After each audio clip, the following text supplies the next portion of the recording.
Okay, it's soldering day. Never heard of it? Well, yeah. Basically, it's a holiday I made up where you solder your locomotive, and yes, I am joking.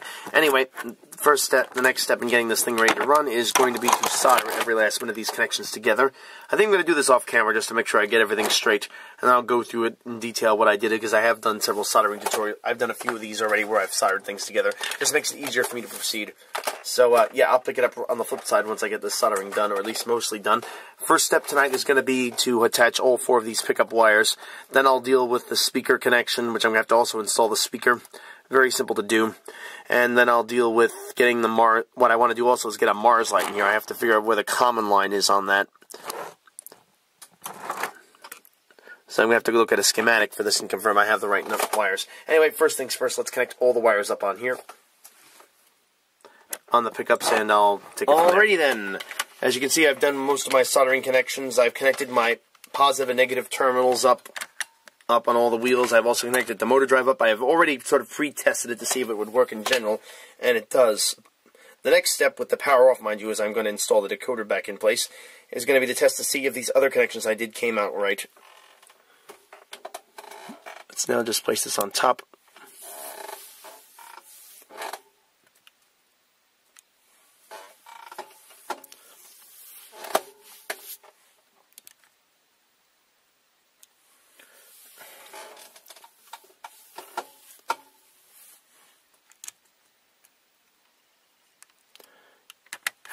Now, what I've done for the first time on a Lock Sound Select Direct decoder is install a Mars light. And that's an auxiliary connection number 1 over here. That's this wire over, no, actually, pardon me, this wire over, no, yeah, this over here, this one right here. This should turn into a Mars light. I'm not sure what function it's set for by default. I just want to basically test this to make sure my wiring is good before I go any further. So, without further ado, everything's on the track. I'm going to just check one last time for any crossed wires. And don't see any because I was very careful how I did all my connections. And we'll see if it works. Oh, incidentally, I found the wiring plans on the standard LEDs, which is what I use. I guess I should back up and just tell you about that. Apparently, the red wire is your common wire, which is unusual for me, if you can see here, because it has the resistor on it. That lines up with what the common port is on this here. Kind of strange, I thought, but that's just how it is. Anyway, yeah, your red wire is your common wire. What I did is I basically took one of these which didn't have a resistor on it and wired it for the headlights, and the second which did have a resistor on it and wired that for my Mars light. My wires are kind of long on this. I'm going to have to figure out how to get them through. They're not too long. One of them, though, is a bit on the long side. I may have to cut these back a little bit. The one over here is just about right. I can probably just get away with that and just wrap the wires around. Anyway, without further ado, nervous as heck turning this on. If it blows smoke, I'm going to go nuts. That's a good sign. Now, I won't have sound just yet, actually. I just realized I never connected my speaker. Oops. Well, anyway, that's not my concern right now. Let's turn the lights off here so I can see if I have lights. And as you see, the front headlight is on. Let's try all the various different features. Ah, there we go. Woo! If you look at the back there, we do have a light. So it did work. Yes! So that pretty much does it right now. I just need to do a little bit more tweaking on this, and it'll be all set to go. Let me cut the power on this unit. Don't want to short anything out, especially after all the work I just did. So that is great news. It was actually really easy to wire that up, surprisingly. I thought it would be a lot more challenging. So all I really have to do now is confirm that light is set up correctly for the Mars light, and I think it is. And go ahead and finish the install here. The last step is to put the speaker in, which I guess I'll do now since I'm on a roll already. Seems kind of silly to stop at this point. So let me take this back off again and put it back in its box. You know what, I always take this off because even though my soldering iron is supposed to be ESD approved, that is to say anti-static, is essentially approved and set up to deal with that kind of stuff, it is kind of an off-brand Chinese knockoff. So my logic is it may not work all that well. I've seen some very disturbing reviews in some of these models. So I don't know if this is going to be as bad, but whatever the case, I'm just going to assume it is. So anyway, I'm going to now install my usual speaker, which will be... Sorry about that, folks. And again, it's one of these 1240 box speakers, shockable shockers. I just find them very flexible because I can use them in pretty much any application. What I'm going to do before I install this, though, is to extend the wires a bit on this thing. The reason being is, well, to put it mildly, the reason being is, again, it's going to be hooked up to the shell of this engine, and when you take the shell off, you want that thing to be able to, you want the whole assembly to be able to move around without breaking a wire, or without restricting sort of everything too much. If you can't, you're going to have big problems. So that's how I'm going to handle that. So I'm going to go ahead now and do a little soldering. I have to first extend these wires, and then I can actually wire it up. Let's put this down here, turn this unit back on. And I'll get to work on this, and I'll let you see how it turns out. Just going to use my usual extending technique and go from there. Okay, I've now soldered 2 small extension wires to my 1080 box speaker. They're both blue, but that's fine because, again, it doesn't really matter what the wire colors are. Most manufacturers don't even bother these days. They just give the same color.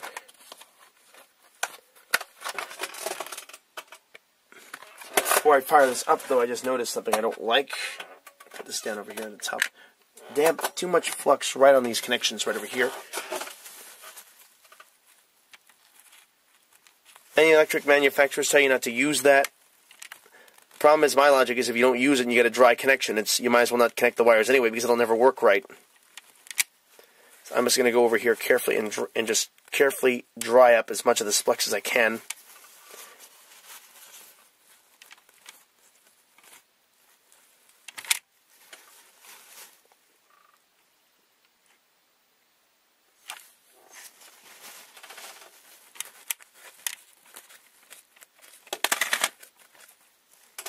Go.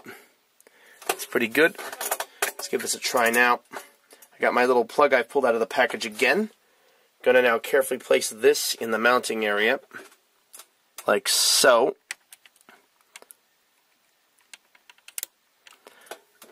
And let's see what she does. I should hopefully now have sound. It's gonna be a demo. It should be just a filler sound. Lights are on again. It's a good sign. Let's hit F8 to start. And it looks good. There we go. You can't hear too much volume right now. That'll improve as I adjust things.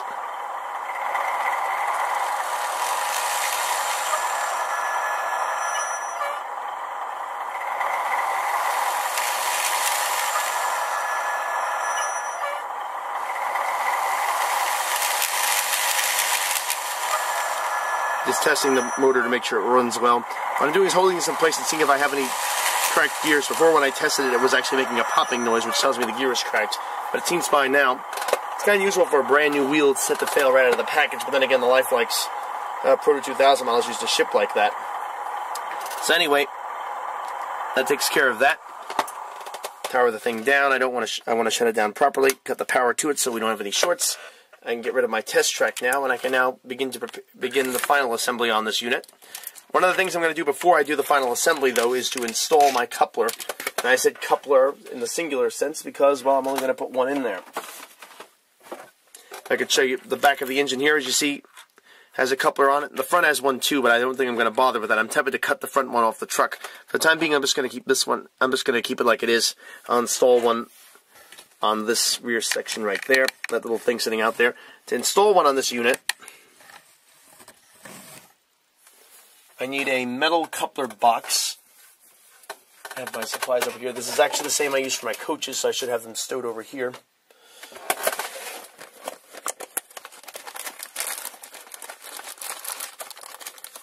I got these A-line coupler boxes I bought a while back in here. Oh, and I have 2 of the officials. Let me use these up while I have them. This is the official Athearn part for these couplers. ATH 90602. I would like to know what happened to the couplers I had on here, because I think these engines did come with them attached. Or actually, no, pardon me, I don't think oh yeah, that's right, the original ones did, but I don't have the original chassis. I changed the chassis on these. So I'm going to just use one of these 2 that's left in here for it. As for a coupler, I think I'm just going to stay because this one has the really cool diaphragms. For the time being, I'm going to try to see if I can use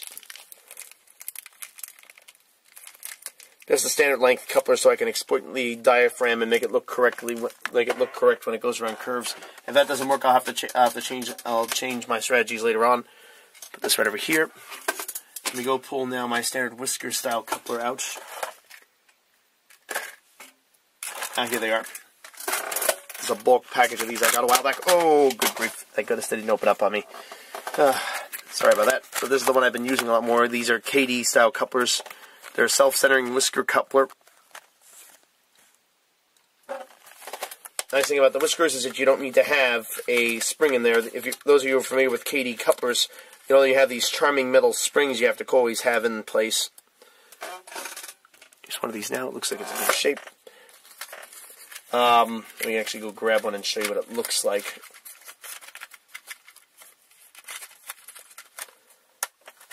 This one together, I do not want those to go over the floor. And here I have a few extras just sitting here.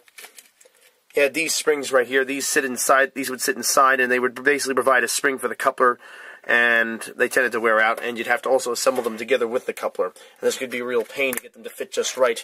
This coupler, with its little whiskers on the side here, self-centers itself. There's nothing, no worries. Just simply clip it in place, and it works. So let me now just install this. I'm going to do this before I assemble the shell, because I just don't want to take a chance and ruin anything. Because I know turning this thing upside down with the shell on can be much more dangerous to it. And what better time with the shell off to actually do this. I don't know if these will be the final couplers I install. I may have to go and put one of those long length shaft style couplers on it if it can't make the turns on my mountain with these. There we go. Pretty simple. Just press it in place and make sure the coupler is centered, and it is. And we got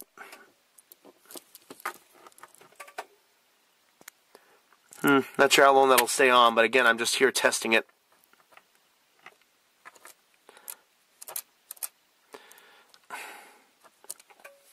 Okay, so with the coupler now in place, I can now grab my shell for this engine. This is going to be D&H.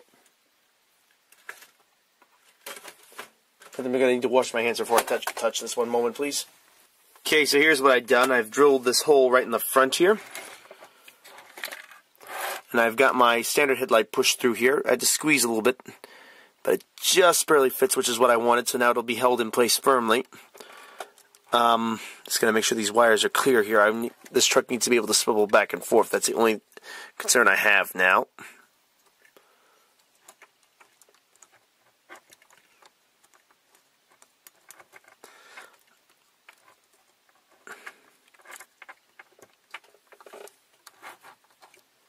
Push this a little bit further forward.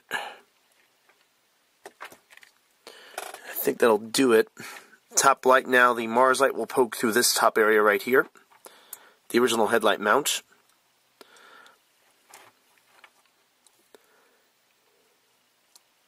The bottom one looks like the wires are short on it. That really doesn't make any sense. Why would it be so tight on those? The top one is actually the one that's tight. Okay.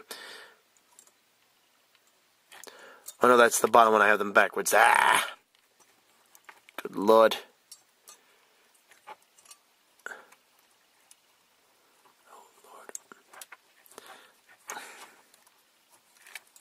So I'm going to reroute this one through. Good thing I caught that.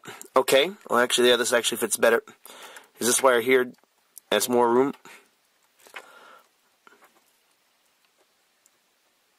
There we go. That's in place. And top wire in the top here.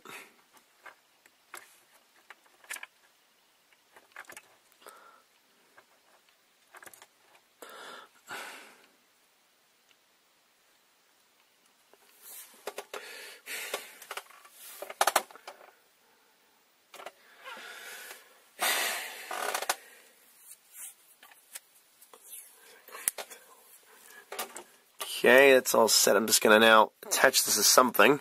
Just realized I have nothing to really attach this wire to.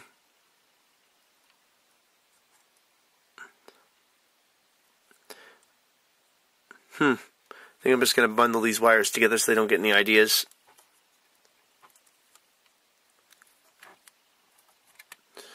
There we go. Again, I don't need to worry about melting any plastic with these wires, with these lights, because these lights are, in fact, if I can zoom in a little bit more, LEDs. Should all work the way it's supposed to without an issue. Again, the speaker was installed before, as I showed you. It's sitting right on the bottom here. Right there. Just going to now put the whole assembly together and see how it fits.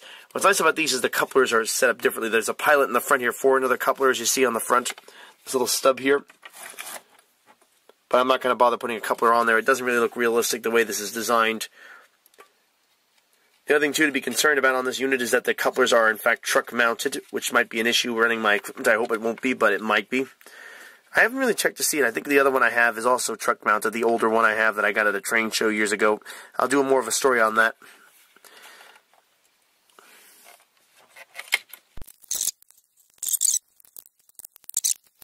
There's one last little detail. These truck covers, I may have to take the frame off again to get them in place. They just go right back on again, the nicely painted truck covers that I did a while ago. Brake cylinders go on the top, and you just basically press them in place. Hopefully they'll stay on. If not, I'll have to glue them in place. I don't like to use these with glue because they'll never come off, at least not easily anymore. So technically I really wouldn't need to take them off, but you never know. Can always repaint another set if I need them. There we go. First truck's done. Rear truck now. Grab 2 more of these. Actually, I already have one on there, so I'm just going to put this one on.